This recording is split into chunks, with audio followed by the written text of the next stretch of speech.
साथियों, सभी का स्वागत है शारदा कोचिंग क्लासेज के यूट्यूब चैनल पर। हमने आईजीआई के प्रीवियस ईयर क्वेश्चन पेपर की सीरीज स्टार्ट की थी। इसका ये पार्ट नंबर 2 है। ठीक है, हम इसमें पूरा पेपर सोल्व करने वाले हैं और आपके अभी तक जितने भी पेपर हुए सारे के सारे क्वेश्चन यहाँ पे देखने को मिलेंगे। और हम है ना क्वेश्चनों के साथ देखो, एक तो पहले जो सवाल आ रखे वो भी करेंगे और उनसे रिलेटेड जो ऑप्शन है उनसे बहुत सारी चीजें हमें सीखने को मिलेगी। क्यों? क्योंकि हमने नोट किया है कि जो भी प्रीवियस ईयर क्वेश्चन पेपर होता है ना, इन्हीं से वापस सवाल पड़ते हैं, या तो फिर इनके ऑप्शन से आते हैं या फिर इनके इर्द गिर्द आते हैं। ठीक है, तो देखो पहला क्वेश्चन है यहाँ पे, नागरिक उड्डयन दिवस कब मनाया जाता है? नागरिक उड्डयन दिवस कब मनाया जाता है? तो देखो इसका राइट आंसर तो 7 दिसंबर हो जाएगा, लेकिन यहाँ पे 15 जनवरी, तो 15 जनवरी को कौन सा दिवस मनाया जाता है? तो इसको मनाया जाता है आपके आर्मी दिवस। आर्मी दिवस कब मनाया जाता है? Army day. ये मनाया जाता है आपके 15 जनवरी को। याद कैसे रखोगे? देखो, माई यानी क्या होता है, मेरा होता है कि नहीं होता, इतनी इंग्लिश तो आती है आपको।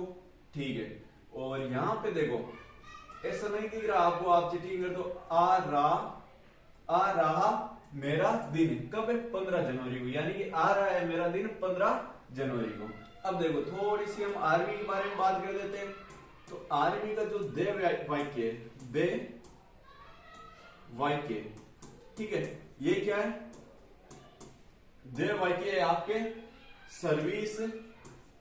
Service before self. आपको है ना ये इंग्लिश में याद रखना है। ठीक है, इसको हिंदी में याद नहीं करना है, आपको इंग्लिश में ही याद रखना है। क्यों? क्योंकि आपको ये इंग्लिश में देगा ऐसे, देखो ऐसे दे देगा वो पेपर में, सर्विस बिफोर सेल्फ।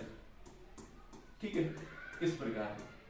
अब देखो यहां पे ना 15 जनवरी को तो आर्मी डे मनाया जाता है, लेकिन ये स्टार्ट कब से हुआ था? तो आर्मी डे आपके 1949 से मनाना स्टार्ट किया था। 15 जनवरी 1949 को है वो फर्स्ट बार मनाया गया था। ठीक है, अब देखो जब सेना की बात आ गई है और हम नेवी एयरफोर्स की बात ना करें तो कोई बात जमेगी नहीं। तो देखो नेवी ये है ना, आप साथ के साथ नोट करते हुए जाना। नेवी डे यानी कि नौसेना दिवस कब मनाया जाता है? नौसेना दिवस। तो नौसेना दिवस मनाया जाता है आपके 4 दिसंबर को। कब मनाया जाता है? 4 दिसंबर को। और बात करें एयरफोर्स डे की, एयरफोर्स डे, तो ये कब मनाया जाता है? आपके 8 अक्टूबर को। ठीक है, यानी कि वायुसेना दिवस 8 अक्टूबर को मनाया जाता है। ठीक है, तो यहाँ पे तीनों आपके सेना कवर हो गई है। याद कैसे रखोगे? देखो यहाँ पे कितने शब्द आ रहे हैं एयरफोर्स के अंदर? 3 6 1 7 एयर फोर्स। ये देखो 3 3 6 2 8, यानी कि 8 हो जाएगा। 8 अक्टूबर को एयरफोर्स दिवस। देख लो इसमें कितने शब्द है, उतने ही इसमें हो जाएंगे। और नेवी में कितना आ रहे हैं? 1 2 3 4, यानी कि 4 दिसंबर को कौन सा डे? Navy day. ठीक है, चलिएगा। अब देखो 5 जून को कौन सा दिवस मनाया जाता है? तो 5 जून को मनाया जाता है विश्व पर्यावरण दिवस। विश्व पर्यावरण दिवस कब मनाया जाता है? आपके 5 जून को मनाया जाता है। अब देखो 2024 में इसकी थीम क्या थी? 2024 में यहां पे देखो, आप है ना साथ ही साथ नोट करते हुए जाना, पर्यावरण दिवस। ठीक है, 5 जून को मनाया जाता है। और इसकी जो थीम पूछी जाती है, थीम 2024 की, 2024 की थीम क्या थी? भूमि पुनर्स्थापन। भूमि पुनर्स्थापन। आप साथ के साथ है ना नोट करते जाना, भूमि पुनर्स्थापन, मरुस्थलीकरण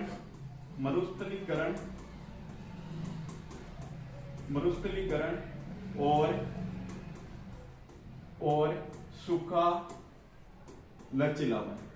ठीक है, ये किसकी थीम थी? पर्यावरण दिवस की 2024 की थीम थी, लचीलापन। ठीक है, तो ये आपको याद रखना, ये यहाँ पे करंट का भी क्वेश्चन बन जाएगा। देखो आगे और कौन सा है? यहाँ पे देखो आप है ना ऑप्शन की हर एक चीज देखते जाना। अब अगला आता है 1 दिसंबर। तो 1 दिसंबर को मनाया जाता है आपके एड्स दिवस। 1 दिसंबर को कौन सा दिवस मनाया जाता है? देखो एड्स के बारे में पूरी जानकारी देख लो आप। एड्स दिवस कब मनाया जाता है? 1 दिसंबर। देखो नाम में छुपा है, यहाँ पे नाम में, यहाँ पे देखो आप इसको 1 बना सकते हो और D4 हो जाएगा दिसंबर। तो 1 दिसंबर को कौन सा दिवस मनाया जाता है? एड्स दिवस। अब देखो ये होता किससे एड्स, थोड़ा सा आप साइंस में घुसो, ठीक है। एड्स होता है, पहले तो इसकी फुल फॉर्म देख लो, एक्वायर्ड इम्यूनो डिफिशियंसी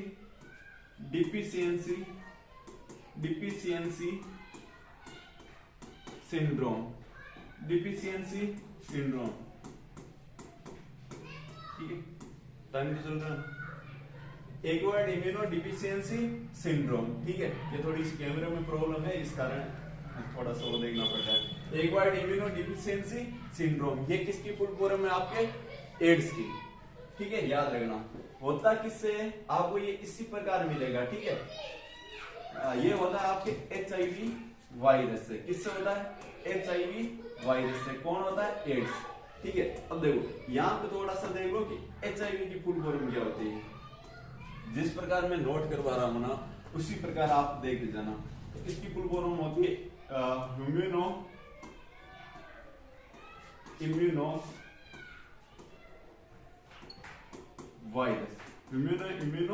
वायरस। ये किसकी फुल फॉर्म है? आपके HIV वायरस की, ठीक है। अब देखो ये है ना आपके एड्स, ये किस में काउंट होता है? जो यौन संचरित रोग होते हैं ना, यौन संचरित रोग, इसमें आता है। आपसे पूछ ले कि यौन संचरित रोगों के नाम बताइए, तो उसमें एक एड्स का भी नाम आता है, ठीक है। यौन संचरित रोग से गुना यौन संचरित रोगों में आता है। अब आपसे बात करें कि यौन संचरित रोग होता ही क्या है, ठीक है। ये एक बार देख लेना, आप इसका स्क्रीनशॉट ले लो, ठीक है, या नोट कर लो साथ के साथ। चलो आगे बढ़ो। अब देखो यौन संचरित रोग ये कौन से होते हैं? नोट करते जाना साथ के साथ, ठीक है। यौन संचरित रोग ऐसे होते हैं जो किसके द्वारा फैलते हैं? लैंगिक क्रियाओं द्वारा। तो लैंगिक क्रियाओं द्वारा फैलने वाले रोग कौन से हैं? आपके यौन संचरित रोग। या फिर आपसे ऐसा पूछ ले कि जननांगों द्वारा फैलने वाले रोग।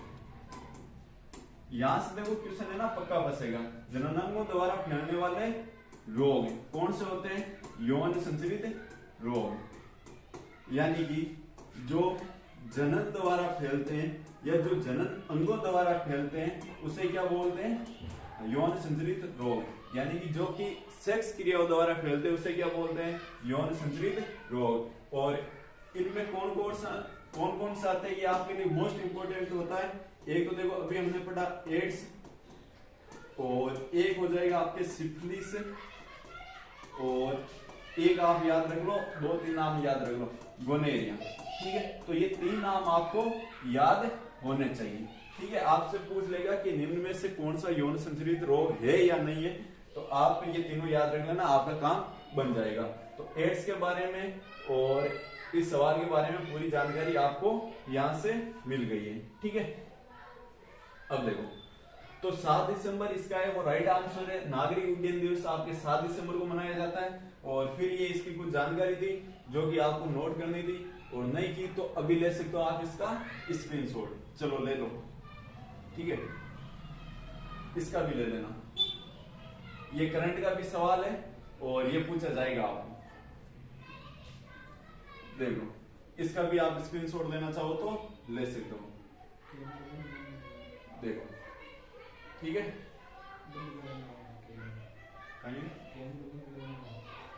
कर दे। चलो, तो इसका स्क्रीनशॉट ले लो आप। स्क्रीनशॉट ले लिया तो आगे बढ़ते हैं। देखो, आपको है ना जानकारी पूरी होनी चाहिए, सवाल यहीं से फंसेंगे, ठीक है। सवाल मैं पिछले सालों के देखते आ रहा हूं कि जो उसके ऑप्शन है या उसके इर्द गिर्द है ना, वहीं से सवाल बन रहे हैं। आपको और कुछ पढ़ने की आवश्यकता ही नहीं है, ठीक है। आप तो ये पूरा देख लो, इससे बाहर क्या जाएगा? कुछ नहीं जाएगा, चलो नेक्स्ट क्वेश्चन है, फ्लाइंग फिश के नाम से किसे जाना जाता है। देखो यहाँ पे ज्यादातर ने आंसर लगाया होगा, लगा के बताओ आप भी कि इसका राइट आंसर क्या होगा। ठीक है, लगाओ। देखो ज्यादातर ने यहाँ पे आंसर लगाया होगा मिल्खा सिंह, लेकिन मिल्खा सिंह को है ना फ्लाइंग फिश नहीं बोला जाता, फ्लाइंग फिश नहीं बोला जाता, फ्लाइंग सिख बोला जाता है। तो मिल्खा सिंह को क्या बोला जाता है, फ्लाइंग सिख।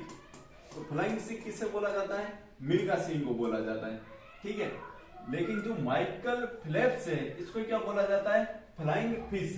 देखो यहाँ पे भी फे आ रहा है और यहाँ पे भी फे आ रहा है, तो ऐसे याद रखना, आप फे से फे मिला देना। अब देखो मेजर ध्यानचंद, इसको कौन नहीं जानता, इनको क्या बोलते हैं, हॉकी के जादूगर। हॉकी के जादूगर किससे बोला जाता है, मेजर ध्यानचंद जी को। और सचिन तेंदुलकर, अगर आप क्रिकेट देखोगे तो आपको पता है कि सचिन तेंदुलकर को क्या बोला जाता है, मास्टर ब्लास्टर। ठीक है, तो ये आपको चीजें याद होनी चाहिए। मास्टर ब्लास्टर सचिन तेंदुलकर, और फ्लाइंग सिख मिल्खा सिंह, और माइकल फेल्प्स को फ्लाइंग फिश बोला जाता है, और मेजर ध्यानचंद को हॉकी का जादूगर बोला जाता है। ठीक है, तो आप बताना कि डिंग एक्सप्रेस है ना, डिंग एक्सप्रेस ये किससे बोला जाता है, डिंग एक्सप्रेस, ये आज का आपका होमवर्क है, आप बताना। ठीक है, और बर्डमैन किससे बोला जाता है, बर्डमैन ये बोला जाता है आपके डॉक्टर सलीम अली को। डॉक्टर सलीम अली को क्या बोला जाता है, बर्डमैन। ठीक है, और चलो अगला, अनुच्छेद 32 को भारतीय संविधान का हृदय और आत्मा किसने कहा, हृदय और आत्मा किसने कहा। तो ये आप सभी को पता है कि भारतीय संविधान के जनक या भारतीय संविधान के जिनको पिता बोला जाता है, डॉक्टर BR अंबेडकर। एक नाम ही काफी है, जब भारतीय संविधान का नाम आए और अंबेडकर जी का नाम ना आए तो ऐसा कभी हो सकता है क्या, नहीं हो सकता। अब देखो, तो आर्टिकल 32 को भीमराव अंबेडकर जी ने क्या कहा था, इसका संविधान का हृदय और आत्मा का था। किसको कहा था, आर्टिकल 32 को। ठीक है, और इनको क्या बोला जाता है, तो भारतीय संविधान का निर्माता किससे बोला जाता है, भारतीय संविधान का निर्माता अंबेडकर जी को बोला जाता है। ठीक है, और भारतीय संविधान के पिता या भारतीय संविधान के जनक बोले तो भी किन्हें बोलते हैं, डॉक्टर BR अंबेडकर जी को। ठीक है, अब देखो सचिदानंद सिन्हा, देखो संविधान सभा चल रही थी, क्या चल रही थी आपके, संविधान सभा। थोड़ी सी यहाँ पे आप इसकी डिटेल देख लीजिएगा, संविधान सभा, इसकी प्रथम बैठक हुई थी, प्रथम बैठक कब हुई थी आपके, 9 दिसंबर 1946 को, 9 दिसंबर 1946 को क्या हुई थी, संविधान सभा की प्रथम बैठक हुई थी। तो यहाँ पे इसका जो अस्थायी अध्यक्ष थे ना, वो कौन थे, सिन्हा साहब थे। ये सबसे ना उम्र दराज व्यक्ति थे, यानी कि सबसे बूढ़े व्यक्ति थे, तो इनको अस्थायी अध्यक्ष चुना गया। तो संविधान सभा की जो बैठक हुई थी, उनका अस्थायी अध्यक्ष किससे चुना गया था, अस्थायी अध्यक्ष कौन बने, ये बने थे आपके सिन्हा साहब। ठीक है, फिर आपके अगर पूछ ले कि स्थायी अध्यक्ष कौन बने, स्थायी अध्यक्ष, तो बात होती है आपके 11 दिसंबर 1946 की। 11 दिसंबर 1946 को राजेंद्र प्रसाद जी को क्या बनाया गया था, राजेंद्र प्रसाद जी को स्थायी अध्यक्ष चुना गया था। ठीक है, तो स्थायी की बात करें तो डॉक्टर राजेंद्र प्रसाद जी आते हैं, जो कि 11 दिसंबर 1946 को बनते हैं। लेकिन जब संविधान सभा की प्रथम बैठक हुई 9 दिसंबर 1946 को, तो यहाँ पे सिन्हा साहब थे। ठीक है, याद रखना आप। अब देखो राजेंद्र प्रसाद जी का नाम आता है, तो ये होते हैं अपने भारत के प्रथम राष्ट्रपति। कौन थे, डॉक्टर राजेंद्र प्रसाद। तो राष्ट्रपति कौन थे, डॉक्टर राजेंद्र प्रसाद भारत के प्रथम राष्ट्रपति थे।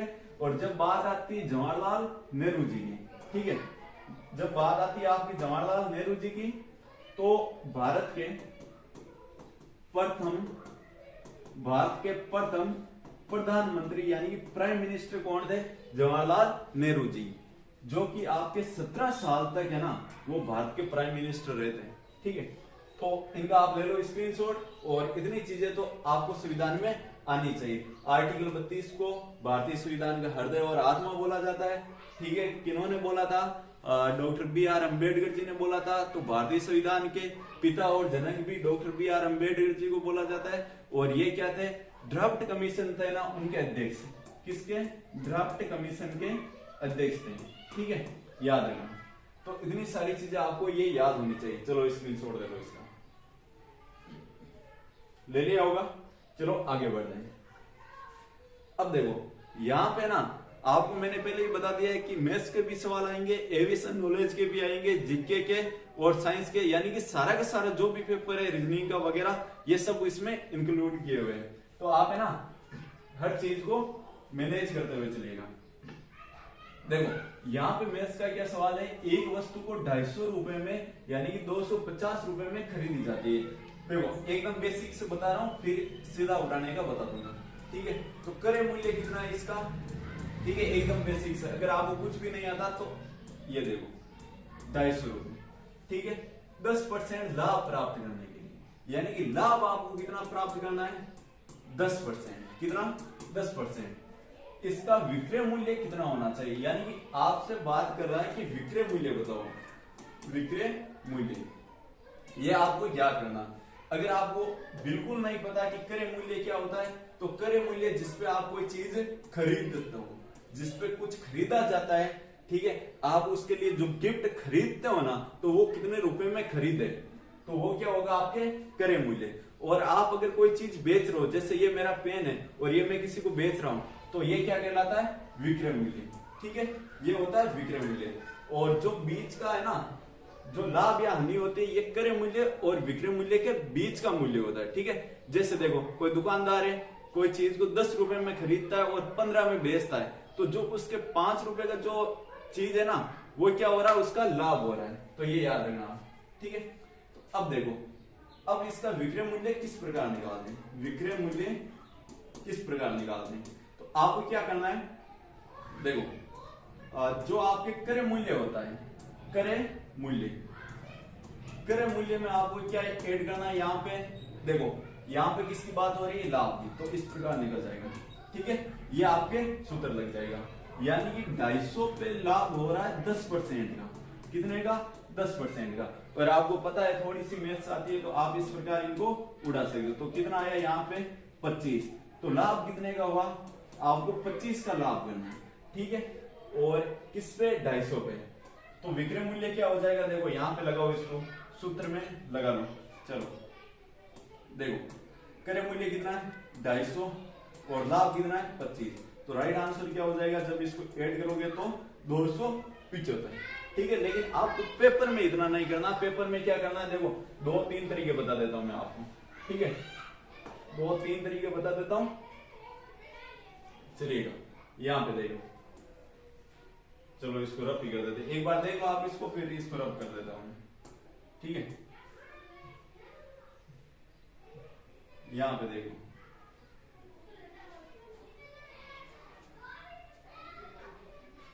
जो आपको तरीका बेस्ट लगे उससे कर देना, ठीक है।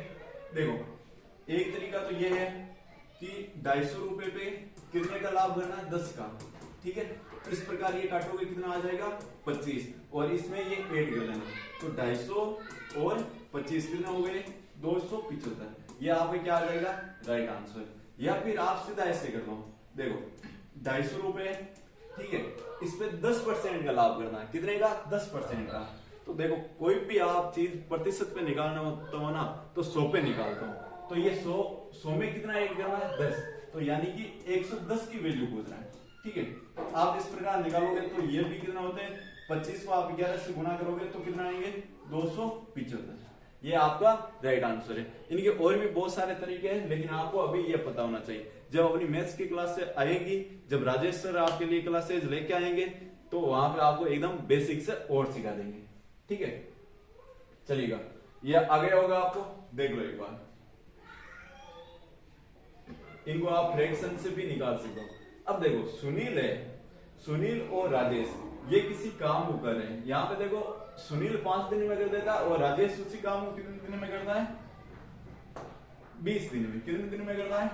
20 दिन में। तो बताओ यहाँ पे कामचोर कौन है? बताओ, जो एक काम उसी काम को करने में ज्यादा दिन लगेगा वो क्या होगा? कामचोर। तो आगे यहाँ पे कौन है? राजेश क्या है? कामचोर है। ठीक है, देखो चलो तो इसको कर दें। तो सबसे पहले आपको देखो, सुनील एक काम को कितने में? 5 दिनों में करता है और राजेश 20 में। और पूछा गया कि दोनों मिलकर तो कितने दिनों में काम पूरा हो जाएगा अगर वे दोनों साथ मिलकर करें। ठीक है, साथ यानी कि सुनील जी और राजेश जी दोनों मिलकर काम करें ना, तो वो कितने दिनों में करेंगे ये आपको बताना है। तो आपको करना क्या है, देखो सुनील का मैं लिख लेता हूं S और राजेश का लिख देता हूं R। तो ये देखो सुनील और ये देखो राजेश। सुनील कितने दिनों में कर रहा है? 5 दिनों में। राजेश कितने में कर रहा है? 20 में। ठीक है, आप इस प्रकार लेना, लिख गया। फिर आपको लेना है यहाँ पे इनका एलसीएम। ध्यान से सुनना, ये लिख दिया काम, अब इनका क्या लोगे? एलसीएम। एलसीएम आएगा आपके 20। देखो आप क्या करना है, जब इस प्रकार की संख्या दे रखी होती है ना, 5, 20 जो भी है, तो आप उनमें से जो संख्या दे रखी है उनमें से बड़ी संख्या उठाना। जैसे इनमें से दोनों में से बड़ी संख्या कौन सी है? 20 है। कौन सी है? 20। तो मैंने 20 उठा लिया। ठीक है, अब देखो 20 में क्या 5 का भाग जाता है? तो जाता है, तो आप ये रख सकते हो। 20 में 20 का भाग जाता है? जाता है। तो ये आपका एलसीएम हो जाएगा। अगर नहीं जाता तो उसके मल्टीप्लिकेशन में, यानी कि 20 दूनी 40, 60, इस प्रकार जब आगे सवाल आएंगे तो मैं आपको सिखा दूंगा हर एक चीज। या फिर आपका वो पुराना तरीका है, आप उससे ही निकाल सकते हो। ठीक है, लेकिन आपके एग्जाम में इतना टाइम नहीं होता कि आप उससे निकालो। देखो ये तरीका 5 और 20, इसका 2 का भाग दो, देखो कितनी बार गया? 10 बार। ठीक है, फिर 2 का चला जाएगा, कितनी बार आया? 5 बार। ये आपको छोटी चीजें तो आती होगी, लेकिन आपको इस प्रकार करना नहीं है, ये एक एक आ जाएगा। यानी यहाँ पे कितना आया? इसका एलसीएम 20 आया। आपको इतना करना नहीं है, जो मैंने पहला वाला तरीका बताया यही आपको फॉलो करते जाना। ठीक है, कर दिया इतना। अब देखो 20 में आपको भाग देना 5 का, यानी कि सुनील है वो एक दिन में 5 काम करता है। कितना करता है? 5। तो बताओ 20 काम कितने दिन में करेगा? तो ये आप बोलोगे कि जब 20 में 4 का भाग 5 का भाग दोगे तो कितना आएगा? 4 आएगा। अब देखो राजेश कितने में करता है? 20 दिनों में। ठीक है, तो एक दिन में कितना काम करता है? 20 काम करता है। और टोटल काम कितना है? 20। तो बताओ 1 आएगा नहीं आएगा? 20 में 20 का भाग दो 1। अब देखो क्या पूछा? अगर वे दोनों साथ मिलकर काम करें, यानी कि साथ में काम करें, कौन कौन? सुनील और राजेश। तो अब बताओ ये इसका योग कितना हो जाएगा? सुनील मान लो 4 का और राजेश 1 का। तो यहाँ पे 4 + 1 कितने हो जाएंगे? 5। अब देखो 20 काम करना है आपके, दोनों मिलके कितना में करेंगे? तो 20/5 कितना आ जाएंगे? 4। तो राइट आंसर 4 डेज आपका राइट आंसर हो जाएगा। ठीक है, क्लियर हुआ होगा। और चलिएगा नेक्स्ट क्वेश्चन है, निकट दृष्टि दोष दूर करने में किस प्रकार का लेंस काम में लिया जाता है? देखो थोड़ी सी चीजें हम डीपली जा रहे हैं, तो आप ये मत कहना कि एक आधे घंटे में 10 ही सवाल हो रहे हैं, लेकिन आप है ना इनकी डिटेल भी देंगे। ठीक है, अब देखो निकट दृष्टि दोष। अब बताओ जो आदमी जैसा दिखता है वैसा होता है क्या? नहीं होता है, नहीं होता ना। अब देखो यहाँ पे हमें दिखने में क्या लग रहा है कि निकट है, यानी कि पास की वस्तुएं साफ नहीं दिखाई दे रही होगी, ऐसा लग रहा है, लेकिन ऐसा नहीं है। इसके नाम का उल्टा है, जैसे निकट दृष्टि दोष। देखो 2 दृष्टि दोष होते हैं मुख्यतः, एक होता है निकट, चलो अगले पेज पे देख लो नाम। एक होता है निकट दृष्टि दोष, निकट दृष्टि दोष, और एक होता है दूर दृष्टि दोष, दूर दृष्टि दोष। तो आपको मुख्य कितने दोष होते हैं? 2। अब देखो इसमें क्या होता है, निकट की वस्तुएं तो साफ दिखाई देती है, निकट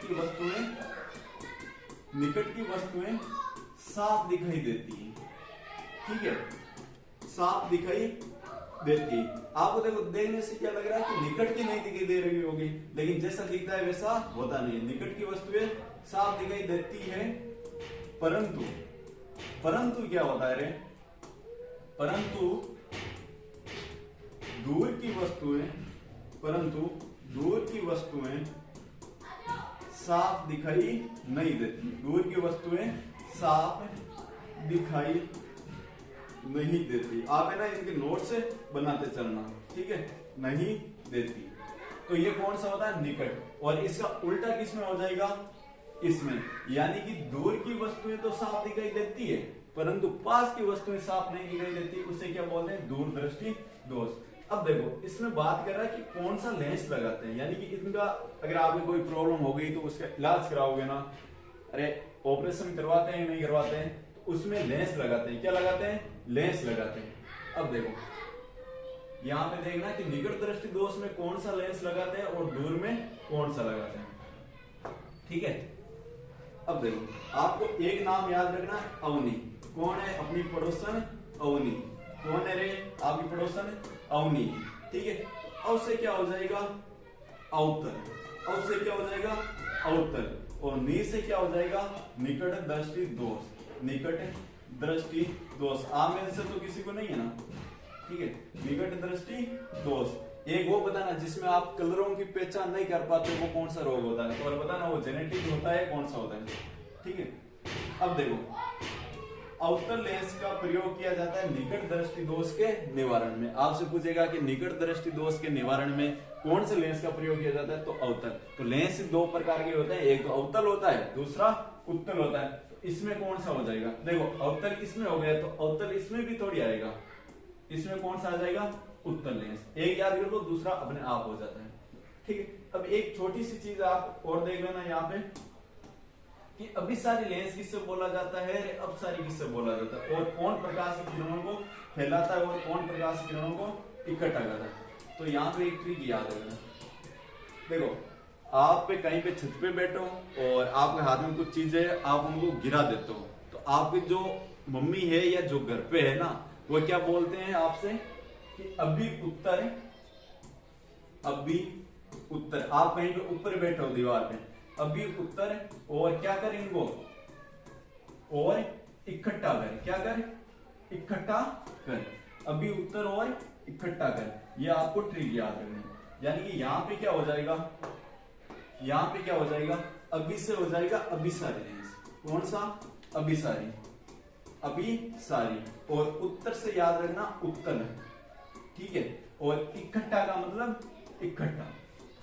यहाँ पे थोड़ा सा ध्यान देना, यानी कि अभिसारी लेंस किससे बोला जाता है, उत्तल लेंस। उत्तल लेंस को कौन सा बोला जाता है, अभिसारी बोला जाता है। और ये प्रकाश की किरणों को क्या करता है, इकट्ठा।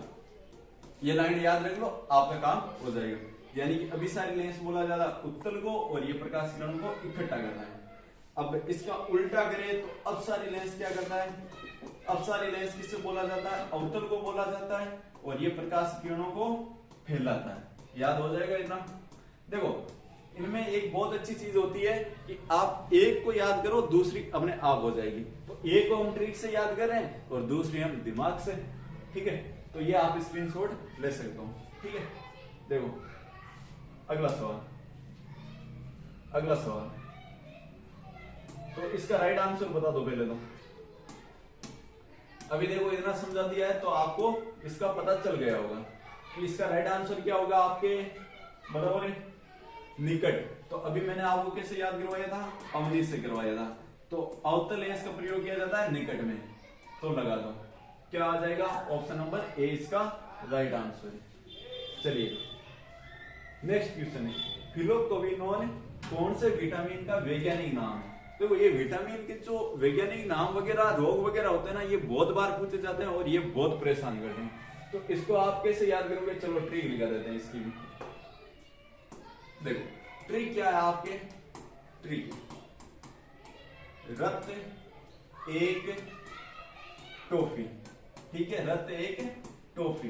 देखो विटामिन होते कौन कौन से, पहले तो आपको वो भी पता होना चाहिए। अगर नहीं पता है तो देखो छठी क्लास में, यानी कि 6th क्लास है ना, उसमें आ रहे हैं, यानी कि A B C D E और K, ये आपके विटामिन होते हैं। अब देखो कुछ विटामिन होते हैं वो जल में घुलनशील होते हैं और कुछ वसा में घुलनशील होते हैं। कुछ तो जल में होते हैं और कुछ वसा में होते हैं, देख लेना यहाँ पे, ठीक है। वसा में कौन से होते हैं और जल में कौन से होते हैं। देखो जो विटामिन के है, ई है, और जो डी है और ए है, ये क्या होते हैं, वसा में घुलनशील होते हैं। और जल में घुलनशील कौन से होते हैं? विटामिन बी और सी। आप इसको कैसे याद करोगे? देखो वसा का मतलब क्या होता है, आप ऐसे मान लो वसा, घी में वसा होती ही नहीं होती, फैट। वसा का क्या बोलते हैं? फैट। तो घी में वसा होती है, और घी में क्या गिर जाता है आपके? अभी गर्मियों में चल रहा है, कीड़ा गिर जाता है। क्या? कीड़ा गिर जाता है, ठीक है। अरे छोटे छोटे जीव आते ही नहीं आते, तो क्या गिर जाता है? कीड़ा। और जब आप चेकिंग में लिखते हो, अरे बात हो रही होती है आपकी शाम को उनसे, तो क्या बोल रहे हो कि बाबू ने खाना खाया, तो आप बोलोगे कि बाबू के तो आज घी में क्या गिर गया? कीड़ा गिर गया। और चेकिंग में कैसे लिखोगे? कीड़ा, KEDA, याद रख लेना, ठीक है। ये वसा में घुलनशील होते हैं। और विटामिन, अब बच्चे कौन से? देखो 4 ये हो गए, तो बच्चे कौन से? बी और सी। ये किस में होते हैं? जल में घुलनशील, ये याद रखना, ठीक है। नहीं, अगला देखो। हाँ, अब जो वैज्ञानिक नाम है ना, इनकी ट्रिक वो आप स्क्रीनशॉट ले लेना, आगे लेना चाहो तो। ये तो होते हैं वसा में घुलनशील, ये होते हैं जल में घुलनशील। अब देखो, हाँ वैज्ञानिक नाम लिख ली, विटामिन के वैज्ञानिक नाम। चलो विटामिन के बारे में देख लेते हैं। अब देखो ट्रिक क्या है? रक्त एक टॉफी। कोई बच्चा है, और आजकल देखो टॉफियों के, कुरकुरों के, सबके अलग अलग नाम आने लगे हैं। यहाँ तक कि आप भी अपनी वाली का नाम कभी सोना रख देते हो, कभी बाबू रख देते हो, कभी बिच्छू रख देते हो, पता नहीं क्या क्या रखते हो। कोई डायन रखता है, कोई चुड़ैल रखता है, ठीक है, जो भी आप रखते हो। देखो, तो वैज्ञानिक नाम की बात करें, किसकी? वैज्ञानिक नाम। अब देखो रे से क्या हो जाएगा? रेटिनोल। क्या हो जाएगा? रेटिनोल। अभी है ना, आप इनको देखते जाना, थायमीन, ठीक है। और ए से हो जाएगा एस्कोर्बिन। कौन सा? एस्कोर्बिन। और के से क्या हो जाएगा? कैल्सिफेरॉल। क्या हो जाएगा रे? कैल्सिफेरॉल, ठीक है। आपको भी देते हो, नहीं देते हो, ठीक है। और इसका हो जाएगा आपके टोकोफेरॉल। कौन सा फेरॉल? टोकोफेरॉल। अरे जब ऑप्शन में आएंगे ना, तो आप यूं उड़ा दोगे। और इसका हो जाएगा फिलोक्विनोन। ये इनके वैज्ञानिक नाम है, ठीक है। अब आपको एबीसीडी तो आती होगी कि नहीं आती? देखो ए बी सी डी, और बाद में क्या आएगा? ई। अब क्या देखो? एफ नहीं सर, विटामिन के आता है, ठीक है। तो विटामिन ए का वैज्ञानिक नाम रेटिनोल, बी का थायमीन, सी का एस्कोर्बिन, डी का कैल्सिफेरॉल, और ई का टोकोफेरॉल, और के का फिलोक्विनोन। अब देखो, कमी से कोई ना कोई रोग होते हैं। विटामिन की अगर कमी होगी ना, तो इनसे कोई ना कोई रोग होंगे। अब देखो यहाँ पे क्या आ रहा है? रे आ रहा है, तो विटामिन ए की कमी से कौन सा हो जाएगा? रतौंधी। अरे रात को दिखाई नहीं देता, ठीक है। जिसको नहीं दिखाई देता ना, आप बाहर में निकलना, कहीं पे गुम हो जाओगे, ठीक है, घर वाले ढूंढते रह जाएंगे। और बी, देखो बी, अरे चेटिंग में इस प्रकार लिख दो, नहीं लिख दो, बेरी बेरी बेरी बेरी, यानी कि विटामिन बी की कमी से आपके बेरी बेरी रोग होता है, ठीक है, बेरी बेरी रोग होता है। देखो बी से डी मिला लो। और विटामिन सी की कमी से आपके स्कर्वी रोग होता है। कौन सा होता है? स्कर्वी।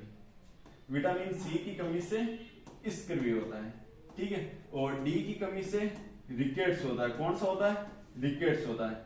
और जो विटामिन ई है ना, ये लड़कियों के लिए बहुत अच्छा है, ठीक है, अभी बताऊंगा किस प्रकार। इनकी कमी से पेशियां वो क्या हो जाती है? कमजोर हो जाती है। पेशियां कमजोर हो जाती है, पेशियां कमजोर हो जाती है। और जो विटामिन ए है ना, इसको तो आप चाहे तो अलग नोट लगा के लिख लो कि इसकी विटामिन के की कमी से कौन सा रोग होता है। इनकी कमी से होता है जो आपका रक्त है ना, रक्त का थक्का नहीं जमता, रक्त का थक्का नहीं जमता। देखो जब हम पहले पुरानी फिल्में देखते थे ना, हमारे जमाने की बात बता रहा हूँ, ठीक है, तो हीरोइन है ना, वो अपने हीरो से नाराज होके क्या काट लेती थी? नस काट लेती थी। अब उसको क्या पता कि उसमें विटामिन के की कमी है या नहीं है। अगर हमसे पड़ी होती तो हम बता देते, ठीक है। अगर विटामिन के की उसमें कमी होगी ना, तो उसका ब्लड वो रुकेगा नहीं। यानी कि जब ब्लड बाहर आता है आपके कटने के बाद में, तो वहां पे देखो एक छोटे छोटे कणों के रूप में कोई परत जमा हो जाती है, उससे क्या बोलते हैं? रक्त का थक्का जमना। अगर विटामिन के की कमी है तो आपके रक्त का थक्का नहीं जमेगा और ब्लड बहता रहेगा, ठीक है, इससे उसकी जान भी चली जाएगी। तो ऐसा करना मत आप। हाँ, अभी लड़कियों के लिए इनको बोला जाता है विटामिन ई को बोला जाता है ब्यूटी विटामिन। यानी कि विटामिन ई ज्यादा खाया करो, इससे आपकी सुंदरता बढ़ती है। सुंदरता का विटामिन किससे बोला जाता है? विटामिन ई को। ठीक है ना, इतनी चीजें आपके क्लियर हुई होगी। चलो स्क्रीनशॉट दे लो इसका, ठीक है। नेक्स्ट क्वेश्चन आपके सामने, आईआईटीए का हेडक्वार्टर कहां पे? इसका हो जाएगा आपके मॉन्ट्रियल कनाडा में। मॉन्ट्रियल कनाडा में किसका हेडक्वार्टर है? आईआईटीए का हेडक्वार्टर। ठीक है, अब देखो इसकी फुल फॉर्म, आईआईटीए की full form, IITA Indian air transport association. क्या हो जाएगी? Indian transport association. ये किसकी फुल फॉर्म है? आईआईटीए की फुल फॉर्म है। और इसकी जो स्थापना है ना, ये आपके होती है 19 अप्रैल 1945 को। कब होती है आईआईटी की स्थापना? 19 अप्रैल 1945 को। ठीक है, और इसका जो कार्यकारी कार्यालय ये कहां पे बताओ? ये है आपके जिनेवा स्विट्जरलैंड में। ये आपके एविएशन नॉलेज का क्वेश्चन है, जिनेवा स्विट्जरलैंड में। और स्टैटिक जीके में भी ये बहुत काम है। ठीक है, तो ये आईआईटी के बारे में जानकारी। Full form Indian air transport association, स्थापना 19 अप्रैल 1945 को, कार्यकारी कार्यालय जिनेवा स्विट्जरलैंड में हो जाएगा। और अब देखो दिल्ली तो आप सबको पता है, दिल्ली किसमें बसती है? दिल में। कहां में बसती है? दिल में। और ये किसकी है? भारत की राजधानी। ये तो छोटे बच्चे को याद है, भारत की राजधानी कौन सी है? दिल्ली।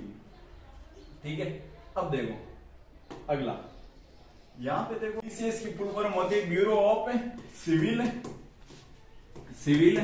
Aviation security. ठीक है, bureau of civil aviation security, ये किसकी फुल फॉर्म है? बीसीएस की फुल फॉर्म है। और इसकी स्थापना होती है आपके पांडे समिति के तहत। पांडे समिति की सिफारिश से किसकी स्थापना होती है? बीसीएस की स्थापना होती है। और एक पूछे तो 2016 का एक थे। ठीक है, ये आपके चीजें क्लियर हुई होगी। चलिएगा नेक्स्ट क्वेश्चन। नेक्स्ट है आपके रीजनिंग का क्वेश्चन कि जिस प्रकार है ना, देखो निम्न विकल्पों में से उस विकल्प का चयन करते हैं जो तीसरे से उसी प्रकार संबंधित है जिस प्रकार दूसरा पहले से। यानी कि सीधी सी बात है, ये पेडल साइकिल से किस प्रकार संबंधित है उसी प्रकार जो यहाँ पे आता है ना, वो कार से किस प्रकार संबंधित है। चलो थोड़ा सा देख लेते हैं। साइकिल में जो पेडल आते हैं ना, जब तक आप पेडल मारोगे ना तब तक साइकिल क्या होगी? आगे बढ़ती जाएगी कि नहीं बढ़ती जाएगी? गति करती है। तो यहाँ पे बात हो रही है कि गति करने में कौन सहायक है साइकिल के? तो पेडल बिना साइकिल आगे नहीं चलेगी। अरे पहले की बात हो रही है, अभी तो वो हो गए बटन दबाओ और चलो। ठीक है, अब देखो यहाँ पे दरवाजा क्या आगे बढ़ाएगा क्या? नहीं, तो दरवाजा यहाँ पे राइट आंसर नहीं होगा। हथौड़ा से क्या खिड़कियां तोड़नी है कार की? नहीं तोड़नी, तो ये भी गलत हो जाएगा। अब कमीज पहन के जाओ या नहीं पहन के जाओ, कार चलनी है तो चलेगी। ठीक है, लेकिन यहाँ पे जो पहिया होता है ना, ये क्या करता है? कार को आगे बढ़ाता है, नहीं बढ़ाता? कार को आगे बढ़ाता है। यानी कार को गति कौन प्रदान करता है? पहिया। और यहाँ पे साइकिल को पेडल करता है। चलिएगा नेक्स्ट क्वेश्चन है आपके, ये भी रीजनिंग का है। जब भी ऐसे सवाल आए तो आपको क्या करना है? इसको पहले से लिख लो, PTX और RVZ।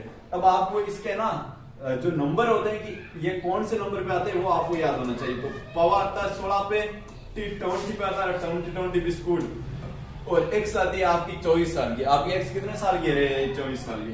ठीक है, और R को राजा होता है 18 साल का, Q होती है 17 की, V 22 और Z 26। तो यहाँ पे आप है ना, इसमें थोड़ा सा लगाओ दिमाग। देखो यहाँ पे मेरे को क्या नजर आ रहा है? इनमें कुछ बैठ रहा है क्या? देखो 16 और 2 18 हो गए, 20 और 2 22 हो गए, 24 और 2 26 हो गए। तो यहाँ पे +2 हो रहे हैं, यानी कि आगे क्या हो रहे हैं? +2। ये इसमें +2, इसमें +2 और इसमें +2, ये इस प्रकार हो रहा है। तो C G K, इसमें भी आपको क्या करते जाना है? +2, यानी कि C आता 3 पे, G आता 7 पे और K आता 11 पे। इसमें है ना आपको 3 2 ऐड करते जाना है। देखो इस प्रकार। ठीक है, अब देखो 3 में 2 ऐड करो, कितना आएंगे? 5। 7 में 2 करो 9 और 11 में 2 13। अब देख लो कि कौन सा आता है इन नंबरों पे। तो 5 पे कौन आता है, ई आता है, और 9 पे कौन आता है, आई आता है, और 13 मेरा क्या होता है रे, 7 होता है, यानी कि एम आता है। तो ई आई एम कहीं पे देखने को मिल रहा है, ऑप्शन नंबर बी इसका राइट आंसर हो जाएगा। तो आज के ये 10 क्वेश्चन थे, और आपको कैसी लगी क्लास कमेंट बॉक्स में जरूर बताना, ठीक है। और आपको एक है ना, अगर पीडीएफ चाहिए ना तो आप है ना, अगर खरीदना होता है तो भी आप इस पे मैसेज किया करो। ये है ना, आप इससे फालतू की मैसेज मत करना, और कॉल कोई ना करे, थोड़ा बिजी रहते हैं तो उस हिसाब से आपका कॉल अटेंड नहीं कर पाते हैं। तो आपको अगर पीडीएफ खरीदना है, 2 पीडीएफ है अपने पास, तो 150 रुपए प्राइस रखा गया है। और पिछली बार मैंने क्लास से कम ली थी, और इन पीडीएफ से भी बहुत सारे सिलेक्शन दिए थे। आप देखना यूट्यूब पे बहुत सारे अपने वीडियो पड़े हैं उसमें, ठीक है। तो आपको इस पे 150 रुपए 7568135085 पे आप 150 रुपए पेमेंट करके गूगल पे, फोन पे, पेटीएम जो भी करते हो कर देना इस पे, और इन्हीं नंबरों पे स्क्रीनशॉट सेंड कर देना, आपको सारी पीडीएफ मिल जाएगी। तो अभी तक आपने अगर चैनल को सब्सक्राइब नहीं किया तो ये आपकी गलती है, आप चैनल को जरूर सब्सक्राइब करें, और वीडियो को लाइक बनता ही है। इतनी गर्मी में भी हम आपको पढ़ा रहे हैं बिना पंखों के। अगर पंखा चालू करेंगे या कूलर चालू करेंगे तो आपके वॉइस क्लियर नहीं आएगी। तो इतना तो आप कर ही सकते हो, आपको तो एक बटन ही दबाना है, चलिएगा।